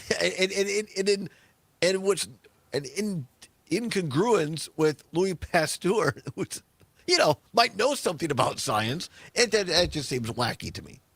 It is, and he's been doing this thing for years where he will bring on an actual scientist. I believe back in 2005, he brought in a very renowned cardiologist and scientist named Bernadine Healy and kind of shouted her down and said, it's not invading germs that cause illness. It's people eating Pop-Tarts and not taking care of their bodies. And it's just kind of, it's really the framework for a lot of the kind of anti-vax thinking, is that, you just need to get the red dye out of your food. You don't need a vaccination because the immune system has nothing to do with your health and fighting disease. Like, that's kind of the horrible logic there. I mean, here's the direct quote that you have in your story at crack.com. It says, Maher's, quote, Pop-Tarts cause disease, not measles, unquote. I mean, yeah, sure. I mean, if Todd has too many toast or strudels, I'm going to gain weight, I suppose, at its extreme that could cause heart disease. But to compare Pop-Tarts to measles, there's just no comparison here. And so this is fascinating to me that your main point, that this guy isn't so far removed from guys like RFK Jr. as you might think. That is the point here. And it kind of comes back to Maher's underlying philosophy that's more reactionary than he's kind of portrayed himself to be for decades now. And that it comes down to an issue of personal responsibility for him, no matter what he's talking about, where, if you're suffering, if you're diseased, if you're ill, it's because you made bad choices. It's because you ate junk food. It's not because something external happened to you, and it's certainly not anyone else's responsibility to help you out. So it really made a lot more sense to me that Maher he's good friends with Kid Rock. He's good friends with Roseanne Barr. He's good friends with all these very staunch right-wing entertainers who are close friends of Donald Trump, because he really does think like these people. He thinks like RFK Jr. on these topics. We're talking with Keegan Kelly of Crack.com. Keegan, I mean, you're a guy who follows entertainment a lot in addition to writing about it. I mean, do you think part of this is just like Bill Maher? It's almost like he and Trump kind of need each other a little bit. Like they're both making each other relevant to a certain degree and driving ratings. I do think that there is a certain degree of, if Bill Maher didn't have these conservative figureheads to make snarky comments about, no one would watch his show. Mm-hmm. I do think that he definitely, there is a symbiotic relationship on his side. I personally don't think Trump needs Bill Maher to stay relevant. I think he's going to keep himself in the headlines no matter what. But I do think that there is a very clear business advantage for Maher to kind of stay in the conversation with Trump. Do you think that, I got to be careful, like stay FCC compliant, but I mean, do you think that Trump gets his blanks and giggles out of turning on the TV? Because we know Trump watches a lot of TV, and sitting there watching Maher with others, say, look at that, look at him. He's telling people what a great guy is. Look at that sap. I mean, do you think he's doing stuff like that? Certainly that night, I think he tuned in. I think on any given night, he's more of a Greg Gutfeld guy, if I had to guess. That's his late night host of choice. Yeah, you're probably right. Although he tweets occasionally, like at Colbert and Kimmel and other people, that I'm not sure if he's watching it or if his quote unquote people are, but he seems to go after TV people quite a bit. He does. He likes a little bit of a late night cat fight. Right. That's certainly, Kimmel. He's been a long time adversary. And I do think that Trump does, he gets a rush out of kind of these high profile feuds, and he always has. Anything else on Maher before we move along? Maybe this is too political, but don't listen to Bill Maher when he tells you not to get the measles vaccine, please. Yes, please. Talk to a doctor. That's not political at all. That's just common sense. I mean, to reiterate, in all seriousness, all science points to vaccines do not cause autism. They do not cause bad things. It can only help people. So get your kids, get yourself vaccinated. And for the record, people with autism can lead very productive, meaningful, full lives. And I thought that the remarks by the Trump administration on people with autism were reprehensible, just to put that in there. My own personal thoughts. We're talking to Keegan Kelly from Crack.com. All right, Keegan, a couple minutes here before the first break we have. Give us our next story, please. Oh, okay. So according to a stand-up comedian named Jenna Friedman, U.S. Customs is now asking comedians if they make fun of politicians before admitting them into the country. Jenna Friedman says U.S. Customs is asking comedians if they made fun of politicians. So what is this, like, if you make fun of Trump, you can't come in? Certainly not in Jenna Friedman's case, because she makes fun of Trump plenty and she got in fine. All right. But you may be stopped at the border and asked some extra questions if you do.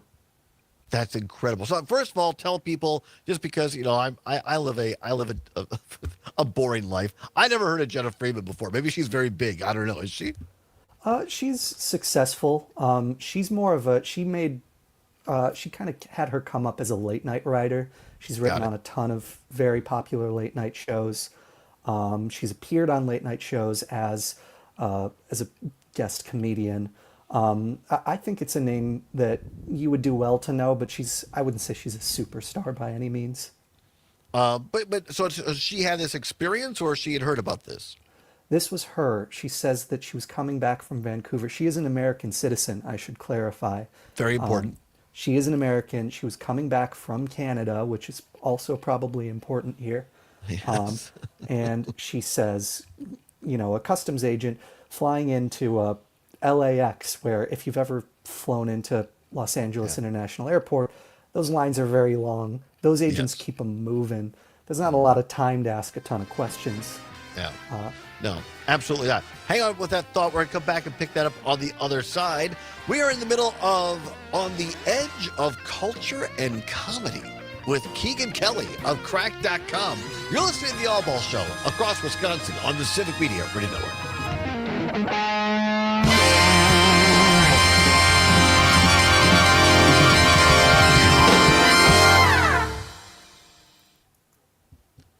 Keegan Kelly has his own band now, ladies and gentlemen. How about that? Great jobs across the Yes.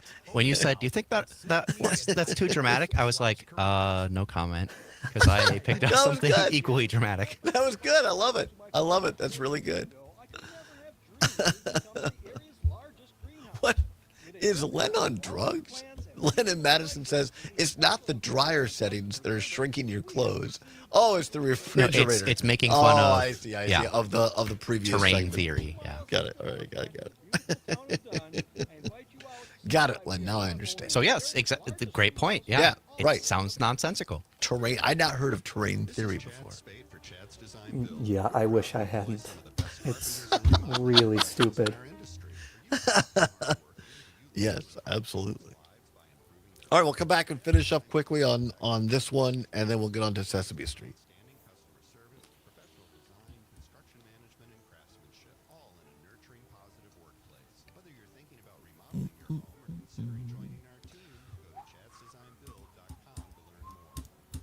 You're listening to the American Democracy Minute, keeping your government by and for the people. In August 2024, a jury convicted Mesa County, Colorado election official Tina Peters for tampering with her county's voting machines in 2020 and allowing election deniers access to them. Disregarding the breach of election integrity, President Donald Trump is now trying to set her free. Peters was found guilty on 4 felony charges and additional misdemeanors by 12 Mesa County jurors for giving unauthorized access to the county's Dominion voting systems tabulators to 2 conspiracy theory activists. Those activists were associated with MyPillow CEO Mike Lindell, and election data later turned up online. While President Trump has long talked about preserving election integrity, in March he ordered the U.S. Department of Justice to investigate the Peters prosecution, which said in a court filing it was investigating abuses of the criminal justice process. Then May 5th, Trump posted on Truth Social, "Colorado must end this unjust incarceration of an innocent American. I am hereby directing the Department of Justice to help secure the release of this hostage being held in a Colorado prison by Democrats for political reasons," unquote. Because Peters was convicted in state court, Trump has no power to pardon her, but could appeal in federal court or withhold federal funding to the state. Election integrity, indeed. We've linked to more at AmericanDemocracyMinute.org. I'm Brian Beal. Looking to strengthen the bond with your pup? Dane County Humane Society offers a variety of dog training classes led by certified trainers. Classes are designed to help you.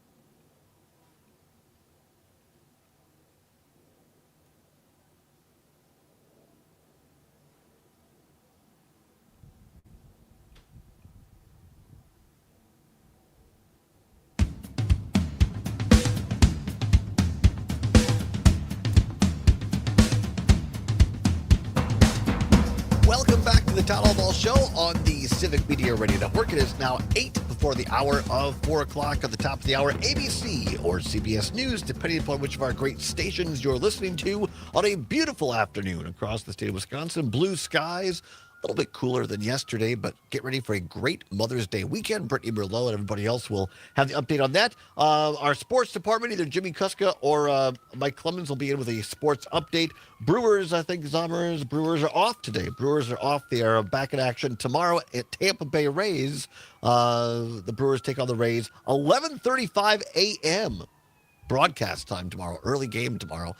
So I'll be ready for that. If you're in the Madison area, stop out and enjoy the night market tonight. We'll be here for late afternoon into this evening at the night market on State Street. And of course, then coming up from 4 until 6, the Maggie Dawn Show. And then later on, Pete Schwab and Nightlight. Right now, we are joined by Keegan Kelly in beautiful Brooklyn, New York. From Crack.com, a new segment called On the Edge of Culture and Comedy with Keegan Kelly. CP knows I love alliteration. All right, Keegan, talking about Jenna Friedman, comedian, saying U.S. Customs asking comedians if they made fun of politics. Jenna Friedman, an American citizen traveling from Canada to LAX. She gets that Customs is packed there, and then what happens? So according to Friedman, she says that she flies into Los Angeles from Vancouver, hands over her passport, and customs agent asks her what she's doing in town. She says she's coming to LA for a show, and he says, "Do you make fun of politicians?" Now, Friedman does make fun of politicians. It's very much a part of her act. She's very opinionated, and she's not apologetic about it. And thankfully, that was the end of the questioning. She said yes, he sent her on her way. But this kind of created a stir in the comedy world. One of Friedman's good friends, another stand-up named Nikki Glazer, she's now warning her friends who are touring internationally about this. And it's caused concern that comedians who lean politically left and make fun of the president and maybe make fun of certain members of his staff who said that comedy is now legal could face some kind of disruption or, God forbid, detainment when they're traveling internationally. It's a serious subject, and we've talked a little bit about this on other shows. Just the fact that the U.S. government is now trying to we've arrived kind of at, unfortunately, show me your papers type of atmosphere in the United States of America, and it's disturbing. And to think that you would ask a customs person would ask someone what you do, and if you're a comedian, do you make fun of politicians? Like, that could be a reason to let an American citizen in their own country. To me, is just abhorrent. Yeah, it's really disturbing. And for the record, we don't know whether this was a one-off incident of a customs agent maybe overstepping their bounds, or if the rules are changing at the border and that they are asking, because we all know, we follow the news, that people's political opinions now factors into whether or not they get to stay in this country, even when they're legal residents. But it's especially concerning to the comedy community because they've gotten all of these assurances that they're not going to be persecuted for their jokes. They can make fun of anyone they want, and that this administration is very much portraying itself to be the pro-comedy presidency. I think if I would have been Friedman, I would have said, only the bad ones.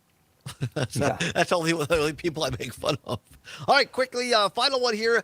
This Mad TV sketch about Donald Trump evicting Sesame Street shouldn't be so relevant. Explain.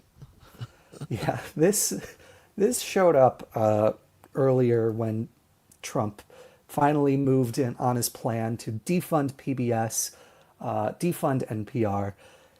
Back when the White House first announced that they were going to go after these public news outlets, they made a list of all the transgressions, all the wokeisms that had been committed by PBS shows over the years. And Sesame Street landed on that list for appearing in a 2020 CNN town hall about stand up to racism. They thought that was woke and one-sided and completely inappropriate to teach America's children to, play dolls with kids who don't look like them. Wow. And now PBS is being defunded. So now Mad TV had no idea of knowing that they were predicting the future in 2005 when Frank Caliendo put on a blonde wig, stomped on stage with Big Bird, and said that he was evicting them. This is real. Frank Caliendo on Mad TV playing Donald Trump in 2005, right? I think 2005, maybe a little earlier. All right, here we go. Here's a cut of this quickly. Here we go. Hey, kids. This is my new friend, Donald Trump. He's the real estate developer that's tearing down your homes. I'm going to build the most magnificent, opulent, luxurious, lavish, extravagant Starbucks ever known to man. But now we have nowhere to live. And you're already a millionaire. Billionaire bird. That's both spooky and funny. Yeah, it's now to be clear, Donald Trump isn't actually tearing down the sets of Sesame Street, but he's certainly kicking them out if he gets his way. Yeah, it was a very funny, very long sketch starring Keegan-Michael Key. It's all about Sesame Street getting sold to Trump, who kicks Big Bird and the crew out of their homes. And by God, it came true. I mean, we've seen it here. We see it on The Simpsons how many times predicting the future, right? Fascinating. Great work as always. Keegan Kelly. Find all these stories at crack.com. Keegan, thank you very much. Have a beautiful evening in Brooklyn. We'll talk to you soon. Thanks, Todd. Take care.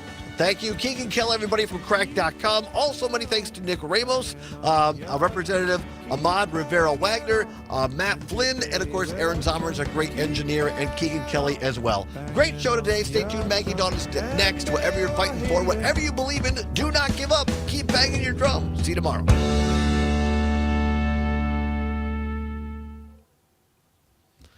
Thank you, Keegan. Great job as always. Really appreciate you.